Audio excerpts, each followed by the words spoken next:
አላችሁ ክቡራን ቤተሰቦቻችን ግንባር የተገኙ መረጃዎችንና ለሰሙት ይገባል ያልናቸውን መረጃዎች አሰባስበን ወደ እናንተ መጥተናል። እናንተም ሰብስክራይብ፣ ሼር እያደረጋችሁ በርታት እንድትሆኑ ዘንድ እየተማጸንን በቅድሚያ አርዕስተ ዜና እናሰማቸዋለን።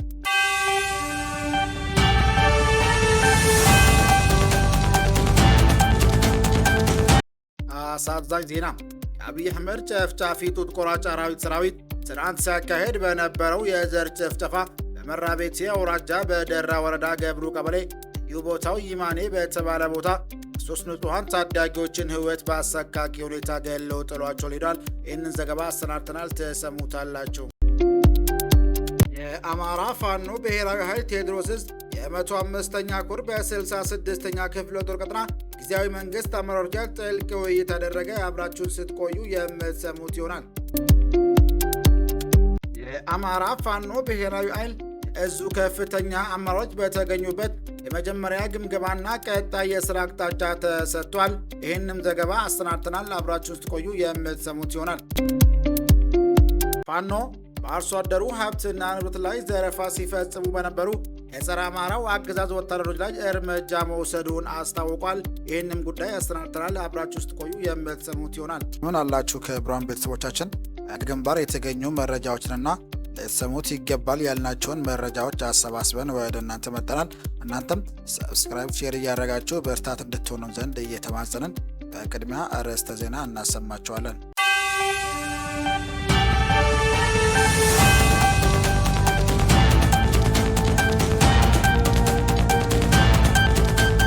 የአብይ አህመድ ጨፍጫፊ ጡት ቆራጭ አራዊት ሰራዊት ትናንት ሲያካሂድ በነበረው የዘር ጭፍጨፋ በመራቤቴ አውራጃ በደራ ወረዳ ገብሩ ቀበሌ ልዩ ቦታው ይማኔ በተባለ ቦታ የሶስት ንጹሐን ታዳጊዎችን ሕይወት በአሰቃቂ ሁኔታ ገሎ ጥሏቸዋል።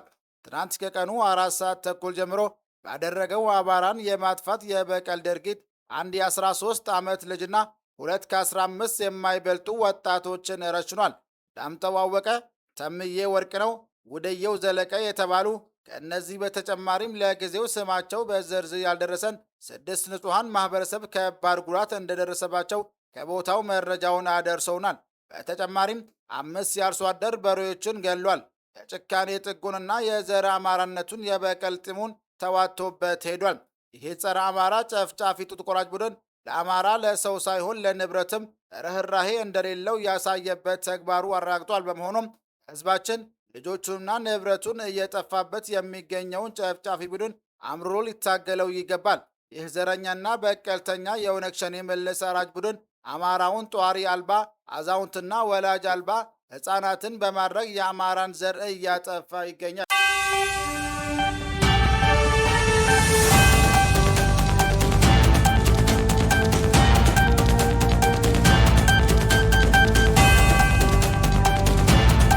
የእዙ ከፍተኛ አመራሮች በተገኙበት የመጀመሪያ ግምገማና ቀጣይ የስራ አቅጣጫ ተሰጥቷል። አማራ ፋኖ ብሔራዊ ኃይል ምዕራብ አማራ ቀጠና ቴዎድሮስ ዕዝ በኮርና ክፍለ ጦር መልሶ አደራጀት ደጋዳሞት፣ ደንበጫና ማቻከል ወረዳ በ109ኛ ኮር 99ኛው ክፍለ ጦር ሆኖ መዋቀሩ ይታወቃል። በዚህ አደራጀት ከሲቪል አስተዳደር እስከ ወታደራዊ አስተዳደር ስራዎች የተሰሩ ሲሆን ዛሬ ቀን 17 2018 ዓ.ም የመጀመሪያ ግምገማ በማድረግ ቀጣይ የስራ አቅጣጫ ተሰጥቷል። አማራ ፋኖ ብሔራዊ ኃይል ምዕራብ አማራ ቀጠና ቴዎድሮስ ዕዝ ፋይናንስ ኃላፊ ስሜነህ ሙላቱ ይህ የኮርና የክፍለ ጦር አደረጃጀት ከመጣንበት የ2 ዓመት የትግል ጉዞ 2 እና 3 እርምጃዎች መራመዳችን አስታውሰው እስካሁን የነበርን መተቻቸት፣ መጓተትና የተሳሳተ አስተያየቶችን በማስወገድ የፋይናንስና የሎጂስቲክ አያያዝና አሰባሰብ ወደፊት በሚኖረን ስራ አዘምነን መስራት ይጠበቅብናል ብሏል። አያይዘውም የቅዱስነት ካባ ተላብሰው በውስጣችን የተሰገሰጉ ሊኖሩ ስለሚችሉ ጥንቃቄ ሊደረግ እንደሚገባም አሳስበዋል። አማራ ፋኖ ብሔራዊ ኃይል ምዕራብ አማራ ቀጠና ቴዎድሮስ ዕዝ ወታደራዊ አስተዳደር 10 አለቃ ታደሰ ልንገሬ ክፍለ ጦሩ ከሁሉም ተዋጊ በስነ ልቦና የታጠቀ በሀብት በማህበረሰብ ድጋፍና ጦሩ ግዳጁን በላቀ ብቃት የሚወጣ መሆኑን አንስተው የድርጅቱን መምሪያ በመቀበል ለወደፊት የሚደረገው ግዳጆች ህዝቡ የጣለብን አደራ ከዚህ በፊት ከነበረ ግዳጅ የበለጠ ጠላትን መመከትና መደምሰስ ይገባል ብለዋል። አማራ ፋኖ ብሔራዊ ኃይል ምዕራብ አማራ ቀጠና ቴዎድሮስ ዕዝ የ9ኛ ክፍለ ጦር ሰብሳቢ አርበኛ ክንፈ መላኩ በበኩላቸው የተሸከምነው አደራ በማሰብ በቅንነት በታታሪነትና ብልህነትን በመላበስ የጣለብን ኃላፊነት ለመምራት የተሰጠንን ጦር ከማህበረሰቡ ጋር አጣምረን በሁለቱም በኩል ክፍተት ሊፈጠሩ የሚችሉ ጉዳዮችን በቅርበት በመከታተል ችግሮቹን እየፈታን ልንመራ እንደሚገባም ተናግረዋል።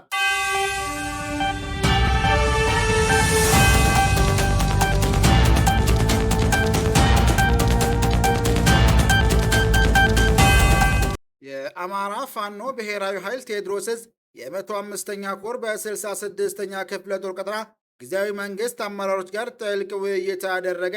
በ66ኛው ክፍለ ጦር ቀጠና በጃዊ ፒዌና ዳንጎር ወረዳ ጊዜያዊ መንግስት አመራሮች የእርስ በእርስ ትውውቅ ተግባርና ኃላፊነትን በተመለከተ እንዲሁም በቀጣይ የሥራ አቅጣጫዎች ዙሪያ ሰፋ ያለ ውይይት የድርጅት አመራርና የ105ኛ ኮር አመራሮች በተገኙበት ተደርጓል። በተደረገው ውይይትም ከሦስቱ ወረዳዎች ማለትም ከመተከል ዞን ፓዊና ዳንጉር ወረዳና ጃዊ ወረዳ ውስጥ በቴዎድሮስ ዕዝ የተቆጣጠርነውን ሙሉ የቀበሌ መዋቅር ፍትህ የመስጠት የማስተዳደር መሰል ህዝባዊ አገልግሎቶችን እንዲሁም የተለመደ የዕለት ከዕለት ተግባራትን ህዝባዊ አገልግሎትና ህዝባችን ከድርጅታችን የሚፈልገውን ሁሉን አቀፍ ግልጋሎት በተገቢ ሁኔታ ለማከናወን ያስችል ዘንድ ለጊዜያዊ የወረዳ አመራሮች መመሪያ ተሰጥቷል። የስምሪት አቅጣጫም ተቀምጧል። በዚህ አጋጣሚ ከላይ በተጠቀሱት ወረዳዎች የቀበሌ መዋቅር ሙሉ በሙሉ መፍረሱ የሚታወቅ ሲሆን በምትኩም የፋኖ ነፃ ወረዳ በማስፋት ጊዜያዊ መንግስት መዋቅር ከዋና አስተዳደር ጀምሮ እስከ ቀበሌ የፍርድ ሸንጎ መዋቅር በመዘርጋት ሰፊውን የማህበረሰቡን ክፍል በድርጅታችን መምሪያ መሰረት ተገቢውን አገልግሎት እያገኘ መሆኑን ማሳወቅ እንወዳለን።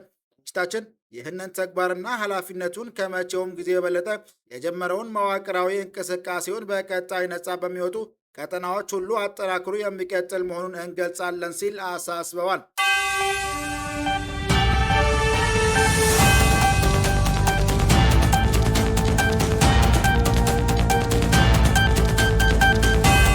ፋኖ በአርሶ አደሩ ሀብትና ንብረት ላይ ዘረፋ ሲፈጽሙ በነበሩ የጸረ አማራው አገዛዝ ወታደሮች ላይ እርምጃ መውሰዱን አስታወቀ። አማራ ፋኖ ብሔራዊ ኃይል ደቡብ አማራ ቀጠና አሳምነው ዕዝ ከሰምኮር ኃይለ ማርያም ማሞ ክፍለ ጦር ስር የሚገኘው የሻለቃ አባላት በአርሶ አደሩ ሀብትና ንብረት ላይ ዘረፋ ሲፈጽሙ በነበሩ የጸረ አማራው አገዛዝ ወታደሮች ላይ እጅ ከፍንጅ ደርሶ እርምጃ መውሰዱን ክፍለ ጦሩ አስታውቋል። በከሰም ኃይለ ማርያም ኮርምሽ ቀጠና ሳልማን ቀበሌ በመግባት አርሶ አደሩን ሀብትና ንብረት በመዝረፍ ላይ በነበሩ የአገዛዙ ወታደሮች ላይ ነው የኃይለ ማርያም ማሞ አናብስቶች ፈጥነው በመድረስ ቅጽበታዊውን እርምጃውን የወሰዱት ብሏል።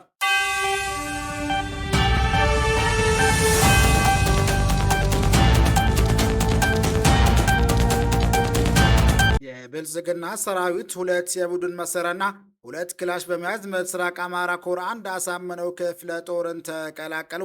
የፋሽስቱ ብልጽግና አገዛዝ ሰራዊት የ104ኛ ኮር 16ኛ ክፍለ ጦር አባላቶች 1 ስናይፐር፣ 1 ብሬንና 2 ክላሽ በመያዝ አገዛዙን በቀን በማለት ከነሙሉ ትጥቃቸው ሚኒሊክ ዕዝ ምስራቅ አማራ ኮር 1 አሳምነው ክፍለ ጦርን ተቀላቅለዋል። የክፍለ ጦሩ አመራሮችም አቀባበል አድርገውላቸዋል። አገዛዙን በአውደ ውጊያ ብቻ ሳይሆን በሁሉም ዘርፍ የማፍረሱና ከህዝባችን ጫንቃ ብሎም ከሀገራችን ለማስወገድ ለመደምሰስ የሚደረገው ተጋድሎ ተጠናክሮም ቀጥለዋል። ለዛሬ ሊደርሳችሁ ይገባል ብለን የመራረጥንላችሁ መረጃዎች ይህን ይመስል ነበር። በሌላ ዜና ፈጣሪ እንዲያገናኘን እየጸለይን መልካም ጊዜ እንመኝላችኋለን።